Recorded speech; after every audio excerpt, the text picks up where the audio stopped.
সাধারণভাবে আপনারা সকলেই জানেন যে বেলপাতা ভগবান শিবের পূজা উপাসনার ক্ষেত্রেই বিশেষভাবে প্রয়োগ করা হয়ে থাকে এবং বেলপাতার বহু প্রয়োগ আমি আপনাদের আগেই বলেছি, কিন্তু আপনারা মা লক্ষ্মীর পূজা উপাসনার ক্ষেত্রেও যে বেলপাতার প্রয়োগ হয়ে থাকে এমনটি কি শুনেছেন?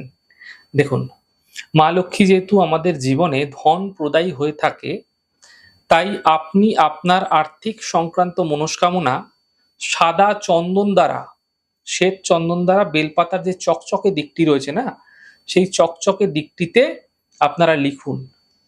লিখে কোজাগরী লক্ষ্মী পুজোর দিন থেকে টানা ২১ দিন মা লক্ষ্মীর উদ্দেশ্যে অর্পণ করুন। এতে আর্থিক সমস্যা দূর হতে আপনারা দেখতে পাবেন।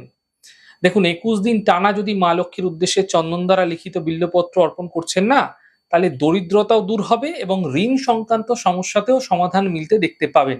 করে দেখুন, চমৎকার সুফল মিলতে দেখতে পাবেন জীবনে। পারলে প্রত্যেক দিন করে যান। মা লক্ষ্মীর কৃপায় আর্থিক সফলতা আপনাদের ক্ষেত্রে মিলবেই মিলবে।